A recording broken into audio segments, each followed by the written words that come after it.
Hey everyone, it's Ansley here from Team Music Insider, and today I'm with Reed Deming. So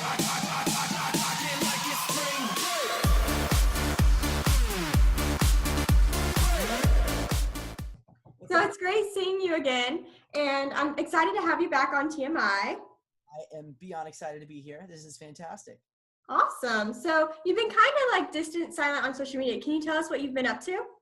So what I've been doing as of late is just kind of working on everything creative right now. Like I've been doing a ton of music. I've been doing a ton of writing, just kind of doing the finishing touches of all the projects that I've been involved with over the past couple of years. It's been a really long process getting everything done, but we're right there at that finish line, and I'm starting to release stuff now, and it's super duper exciting.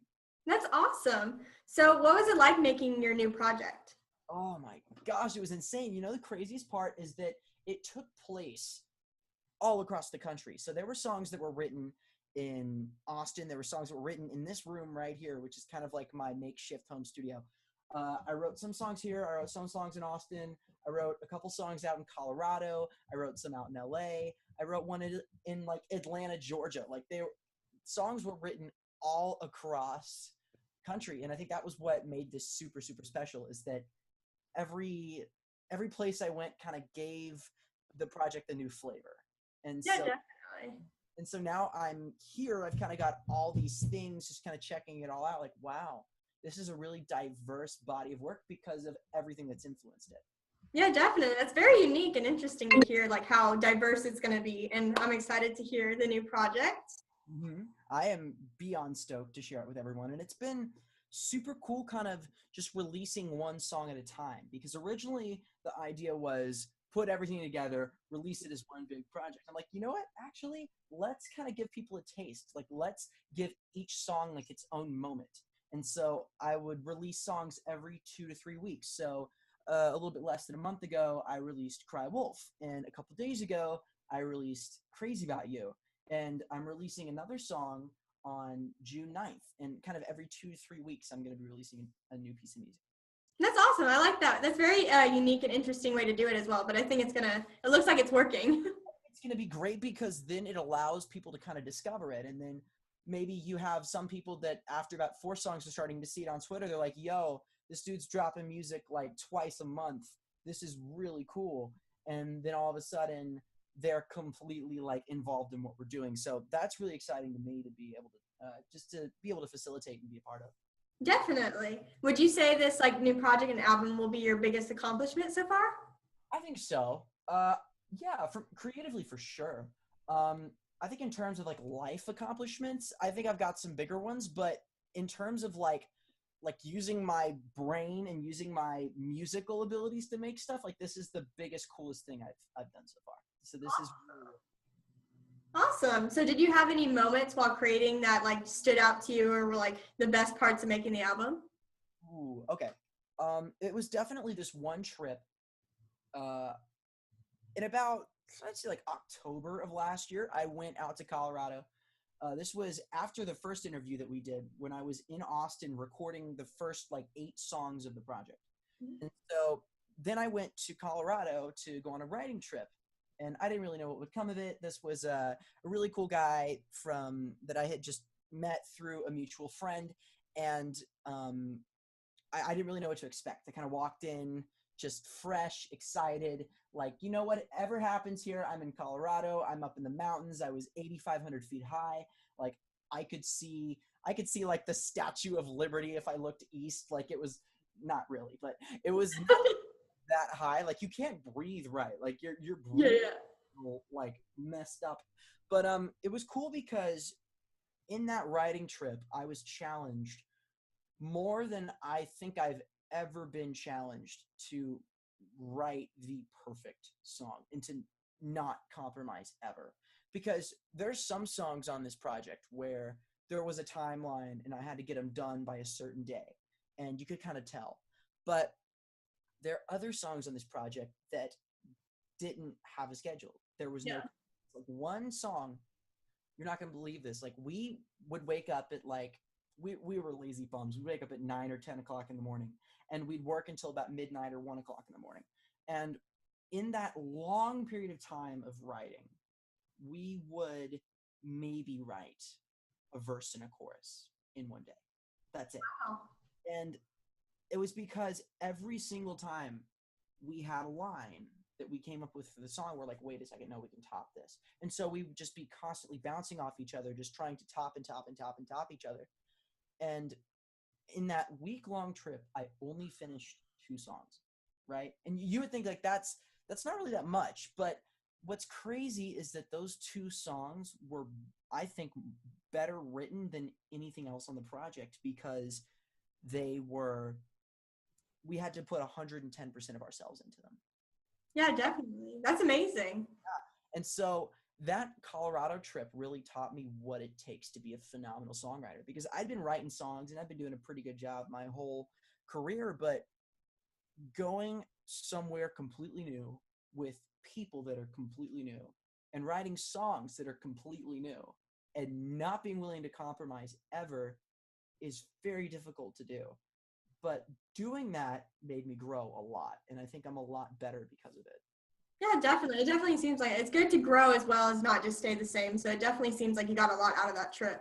Absolutely. And complacency is like you can't be in one place as an artist. You constantly have to step up your game because your fans are keeping up with that. They're like, oh, what's he going to do next? Is it going to be better than the last thing he did? And you always want them to be like, yo, this is so much better than he's ever put out. So I always want that feeling to be present in my fan base.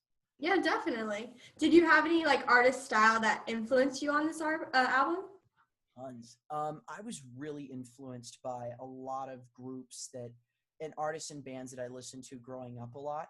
I was an enormous, and still am, an enormous OneRepublic fan because they are so diverse. Like there are no 2 songs that they've done that sound similar, and they're all just so different, and they're so unique in their own rights. And I wanted to emulate that with this project. Like I didn't want any 2 songs to sound like they could be sister songs. Like I wanted everything to be its own story, its own project, and all of it kind of is it all comes together into one big project just because I'm the one that's doing it. I want every single thing to be different. Like everybody's going to have a different favorite song. They're going to be like, yo, I love how like real and like live instruments, like I love all the live instruments that this one has. And then some people are going to be like, yo, I love that beat drop in this one. And I want that, I want that controversy. I want people to have differing opinions about my music. And so I was really influenced by OneRepublic's versatility. I was really influenced by Bruno Mars and his versatility because if you listen to some of his old songs, he used to do kind of rocky stuff, and he'd do pop tracks and he'd do R&B tracks. And I just loved any artist that was not really genre specific, somebody that would always like push the boundary of like what people thought they could do. Yeah, definitely. That's awesome. It's amazing to hear. Totally. Yeah, I'm super influenced by people that always want to change it up. Like I love that. And those albums always end up doing the best if you look at on the charts and everything. And because they have so much shelf life, like you'll see, like Bruno Mars once dropped a song that was on the Billboard Hot 100 or like Hot 50 for like a year. Like a song was top 50 for a year. That means that there were a maximum of 49 songs doing better than it at any point, which is nuts. Yeah. And you could be there for a year. It's just because they're so good and the songs are amazing and they're versatile and they're different, and each one is its own story, its own surprise, and everyone has a favorite. Definitely. Can you spill any details about the new album, like title, how many songs? You know what's crazy? I can tell you that the album title was actually changed about a month and a half ago. So the album title was originally going to be, I don't even want to give it away, but like the original title was one name. It was really cool. It summed up the whole project perfectly. And then there was a copyright crisis. Somebody kind of already took the name. So I had to kind of sit back down and I had to say, okay, well, what name works even better? Because I'm not going to compromise. I'm literally just going to name it after myself if I can't find a name that's better than this one that we had. Yeah. And I found one. And it was That's awesome. the title of one of the songs. Oh, that's awesome. I'm excited to see it. So let's see. Would you say this album is the same style as your old music or definitely different? I think some parts are the same and some parts are different. I think it's mostly different, especially because of how the modern soundscape has changed so much. Like now we've got people that are making music entirely electronically. Like there were some songs that were finalized and produced and mixed here in this room with just me. I was the only, Awesome. and because I've been doing a lot more of that instead of just outsourcing, like I'd usually go on trips and I'd work with writers and producers to make the best thing I could, right? But now because I was kind of forced to kind of fill in the missing spaces sometimes because sometimes I couldn't quite get what I wanted from a song if it was being made elsewhere. I was like, you know what, I'm going to try my spin on this. And because I've been in the studio so much and I've been learning how to do everything, I would kind of go in and make the corrections myself. And I think that's allowed me to have like a ton of growth, and it's really pushed me to kind of move away from the stuff that I used to do. So I would say for the most part, it is very, very different because now I'm really self-reliant and now I'm kind of doing things that I wouldn't have done before Yeah. just out of necessity. So I think it's very different. And I think I've tried to push myself and make something that was better than my last project. That's awesome to hear, definitely. So, does any of the songs off the album come from like personal experience or friends' experiences? I think every single one comes from a personal experience this time, which is super cool to say because I didn't have that before.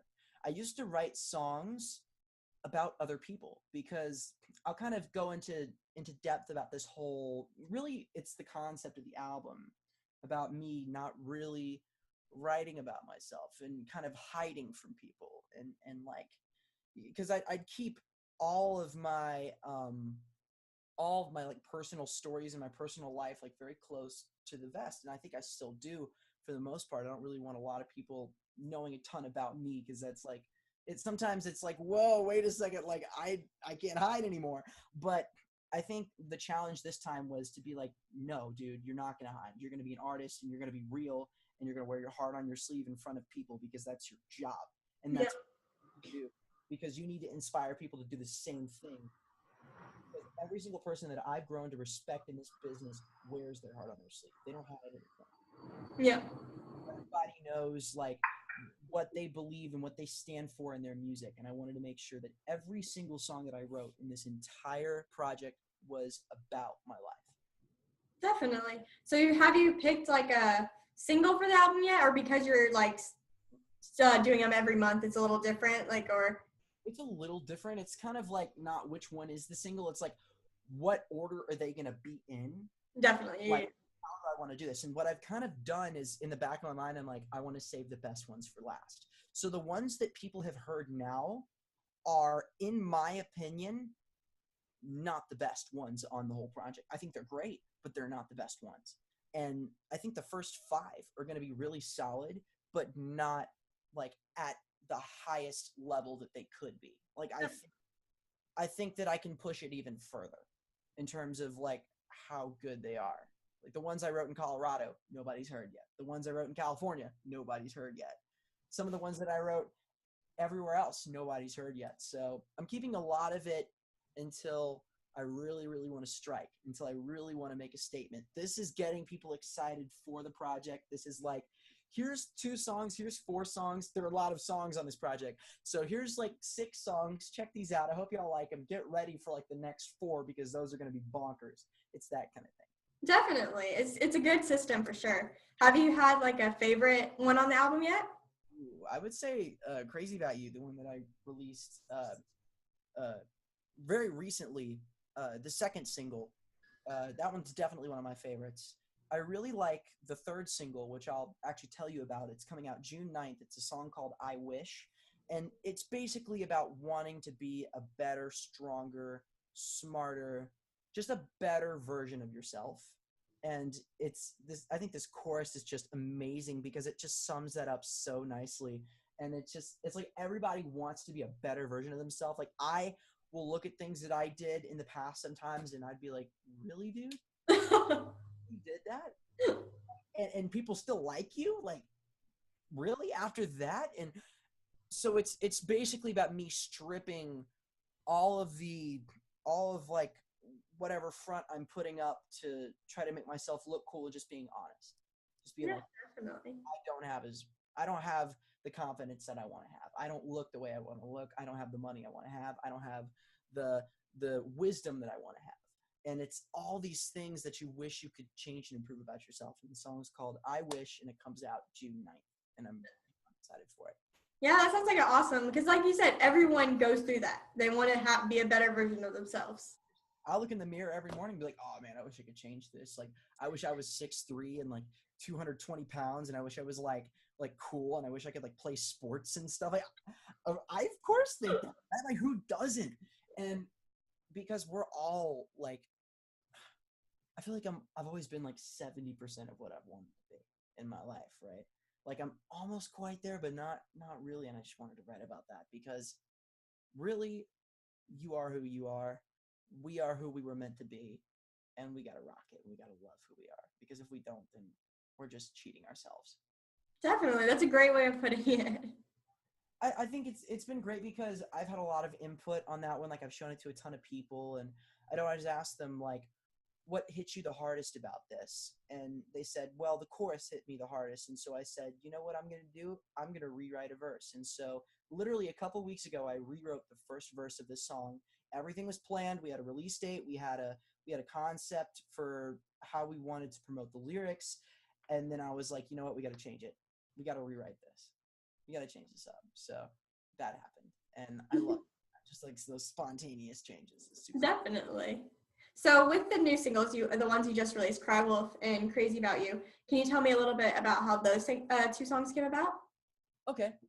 Cry Wolf is crazy because that song was actually one that wasn't going to make the record. It wasn't even like, didn't even want to take it to the studio. I was like, you know what, this one's good, but it's not great. I think I can do way better. And I got talked into cutting this song by my guitarist, Aaron, who actually is a co-writer on 4 of these songs, because he's a genius. And I took it to the studio. I'm like, you know what? I'll just do it kind of towards the end of the day. I'll just go in, I'll track the vocals and see what happens with it. It ended up being one of the coolest tracks on the record. So cool that I'm like, you know what? This is the first single. I have to do this. No, it's so good. I love it. The one that almost didn't even make it to the studio was the first single of the whole project.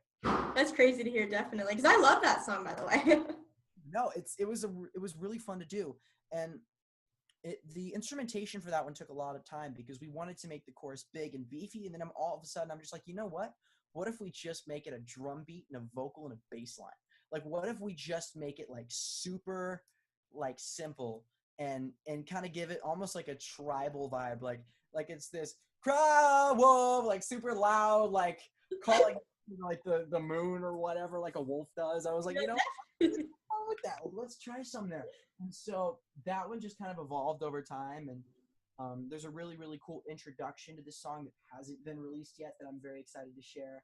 And that one was really, really cool how it kind of turned out. It was just about people turning their back on you when you need them, kind of like a fair weather friend, almost like a friend that's there when it's easy to be those people that are like really cool when you're there with them, but then when you're gone, like it's crickets. Like it's basically about those people, like turn your back and run away when I needed you to stay. Like that's basically what that one was referring to, and just talking about fake friends and people that don't really care about you the way that they say they do.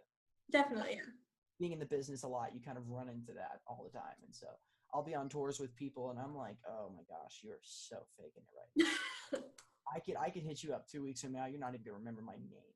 Like, and that's how some of these people are, right? But you just have to kind of reflect on it and be positive about it. And so I could Crazy About You was I would say from the jump one of my favorite songs.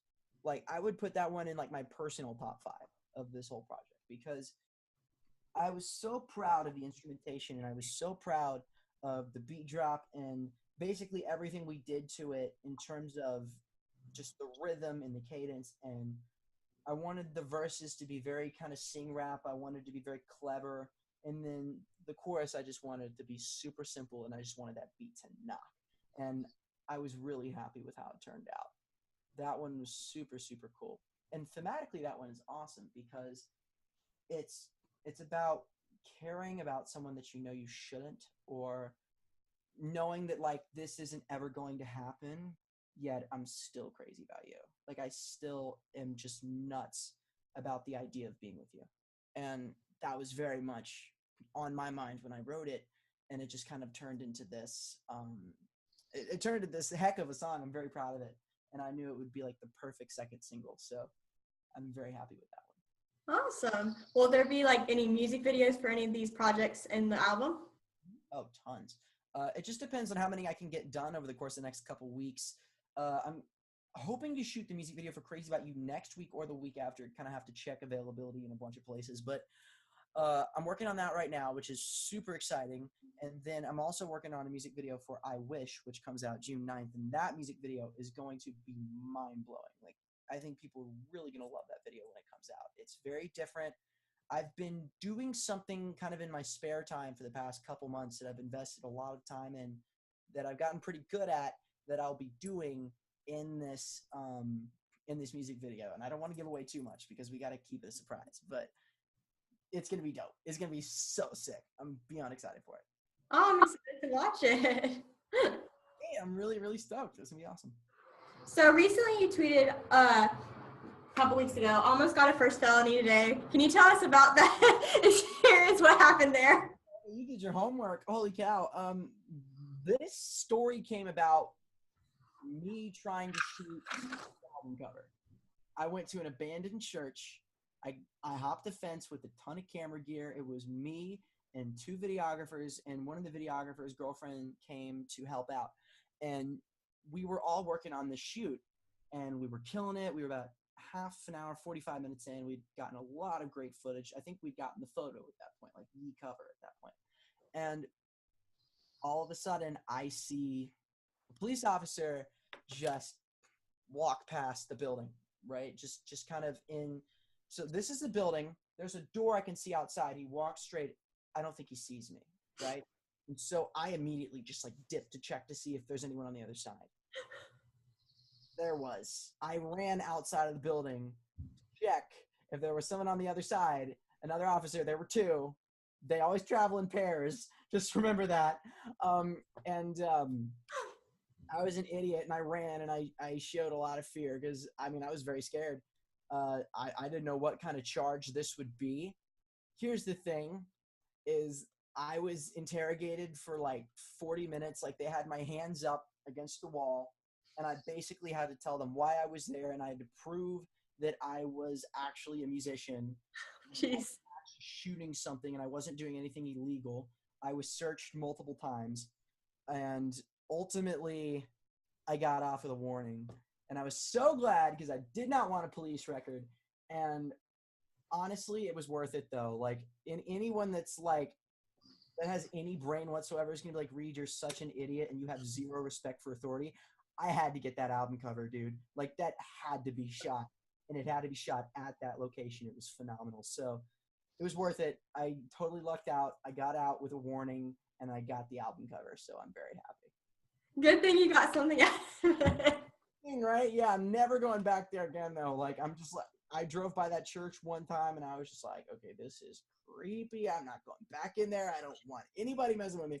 But yeah, we didn't know it was a problem. I think I probably should have assumed so, considering there was a fence that I had to hop to get there. But it's an abandoned church. Nobody been in there like 20 years. Like, what am I doing? I'm not hurting anybody. So, I mean, I guess I was breaking the law, but I got off pretty easy. That's good. So are you planning to go like do any shows or tour once the full project is out? Yep, I actually have a tour scheduled for this summer, and I can't say much about it because it hasn't been announced yet. I can't jump the gun there, but I'm going to be touring July and in August, and I'm going to be really doing a lot of Midwest and a lot of East Coast. So I'm really, really looking forward to that. Where are you based? I'm in LA, or near LA. You're in LA. So I think I'm trying to think of the next time I'll be in LA. I'm sure there's going to be like some fly date I do out in the West, but mainly this summer is going to be East Coast and Midwest, and I'm going to try to move more towards the South and towards the West. So I'm excited for that. It'll be super fun. I got a ton of shows planned. Nice. Okay. Have you had any shows in your career that have stood out to you? Yes. I've had a few that have really hit me hard. I remember there was this one show I did in Phoenix. I cried on stage. It was nuts. Like, I was like on the verge of tears on stage. And it was a song I'd sung, 150 plus times live, right? But it still hit super hard, and it was just nuts. Like, that was a surreal show. That was on Boys of Summer 2000. Another show that was really amazing on that was Denver. All my favorite shows are on the West Coast. I'm trying to think of another really amazing show. I remember this one show I did, again, on the West Coast in San Diego, California, with Fan Rave back in like 2015, like early 2015. It was super special. But I remember a lot of venues. I remember a lot of concerts, and I don't remember a lot of other ones. So there are a few that have stuck out over the years. Nice. Do you have like a dream venue you want to perform at in your career? Oh my gosh, well, who doesn't want to do MSG? Like, I have to do Madison Square Garden. I've always wanted to perform at Wembley Stadium. I've always wanted to sell out Wembley.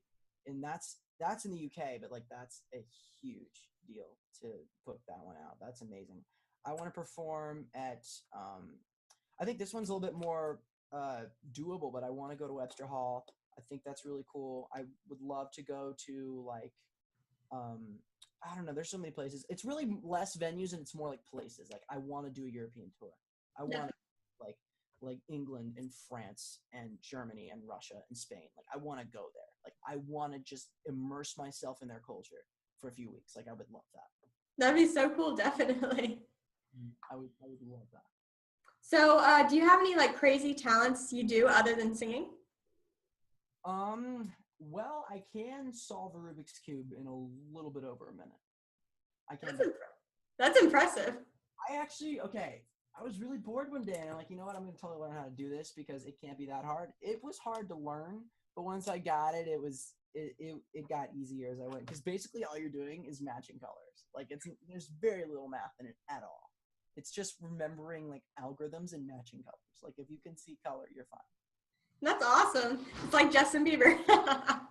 No, and that was the funny thing is like I kind of found out like after I learned how to do one that apparently Justin Bieber can do one too, and I'm like, oh, cool. Well, I'm not as cool anymore. And so I was like, you know what? As long as I can do it faster than him, maybe I'm still cool. And so I saw him do it like a minute and like 10 seconds, and like, I gotta beat this. And so I finally did once, and I certainly couldn't do that now, but I can solve a Rubik's Cube pretty quickly. I'm all right. I'm a little rusty. I haven't in a couple weeks, but that's always fun to kind of just pull out and be like, yo, look how smart I am. I could solve you, right? The things we do when we're bored, right? Exactly. Have you done anything crazy that you've never told anyone about? Ooh, okay. Oh my gosh, I have an incredible story for you. So last summer, I was touring across the country. Do you remember that video game that came out last summer that everybody was crazy about? I think so. Pokémon Go? Yeah. Pokemon Go? All right. Pokemon Go involves you traveling all over the place on foot or on a bike. Like, if you go faster than, I think, 10 miles an hour, it doesn't count your movement. Okay. It detects, like, it checks to make sure that you're walking. And it was like so genius because it like forced people to get out of their houses. But when I was on tour, we had a curfew of like 11:30, right? Which I followed for like the first week, and then Pokemon Go came out, and then it kind of became a problem. And so what I would do is I would sneak out of the hotel with a couple of the Boys of Summer guys, and we'd turn our phones on, and we would walk around the city at like midnight or 2 in the morning or 4 in the morning, and we just play Pokemon Go the whole freaking night. Like, it was nuts. I ran into a tree playing Pokemon Go, and I scarred right here. I think the scar might still show up a little bit, but I hit a tree while I was playing Pokemon Go midway through tour, and I scratched my face up so badly. It was part funny and part really sad because I was talking to I was distracted by a dog, and I was like looking at this dog. I was trying to catch a Pikachu or something, and then I hit a tree. Free playing Pokemon Go out in like Albuquerque at like midnight. Like, it was terrible. What am I doing with my life? And so that was basically the second half of Boys of Summer was just us going out playing Pokemon Go for hours. It was nuts. That's awesome. We are fools, man. We had so much fun. It definitely seems like it. Tours are always fun when you get to go with your friends. Yeah, and we got really tight while we were out there. Like, we hung out every day. We were all in the same tour bus, and we all we almost got kicked out of a few hotels. I was pretty good. I was a good kid, but oh my gosh, there were some close calls there. A lot of like, oh my goodness, we had the time of our lives. That's awesome. So if you weren't doing music, what would you think you'd be doing? Ooh, oh my gosh. Well, I would be in entertainment of some kind. Like, I love creative anything. In school, my favorite subject was always English. I'd go above and beyond with creative writing and with essays. I was that one extra student that would write like a 25-page essay. Like, that was me. Like, I was that kid. And it's just because I loved it. Like, I sucked at every other class, but I loved English, and that was where my head was. Like, I really cared about how creative you got to be. I was a big band geek, so I was into that. But if it were anything in the whole world, I think I'd be a writer. I think I'd be specifically a screenwriter and a script writer for TV shows and movies. I think that would be incredible to do. Or I would I really am into fitness as well. I love personal training. I love just working out with people and motivating people and just kind of helping in any way I can. So personal fitness and personal training is super cool as well. And I also really love social media and technology. So, I could end up doing a ton of things if I wasn't doing music, but I love music so much that I would never trade it for the world. That's awesome. There's no other option, really. Definitely. What is your top 3 songs on your playlist right now? Ooh, okay. So I've been listening to a ton, like for the past 2 years, I've been listening to a ton of John Bellion. I love all of his entire last 2 albums have been on repeat. The Definition and The Human Condition, like, they've both been on replay. I love his music. I'm trying to think of like stuff that, oh my gosh, I love that new JB and DJ Khaled and Chance the Rapper and Quavo and Lil Wayne track. It's the one, it's I'm the One. It's like the looking at the truth, the money never lie. No, I'm the one, yeah. Whoa. I love that song a lot. That's a really good song. I love Bruno Mars. His latest album is amazing. I've been listening to a ton of hip hop. I've been listening to a lot of Migos. I've been listening to a lot of Chance the Rapper, a lot of Kendrick Lamar. I listen to everything. Like, it's a new artist every day. Like, I could be listening to Lil Wayne one day and Hans Zimmer the next day. Like, we could hip hop the soundtracks in the span of like 10 minutes. I could just be listening to hip hop. It's like, I want to listen to like classical right now. I just want to listen to like some really chill piano music. That's what I want right now. And so I just listen to everything. That's awesome. Well, thanks so much for doing this interview. Oh my gosh, totally. It was so good hanging. Didn't even feel like an interview. It was fun. I know. Thanks again. Absolutely. This was a ton of fun. Thank you. It was fun talking to you as well. Absolutely. You take care now. Bye.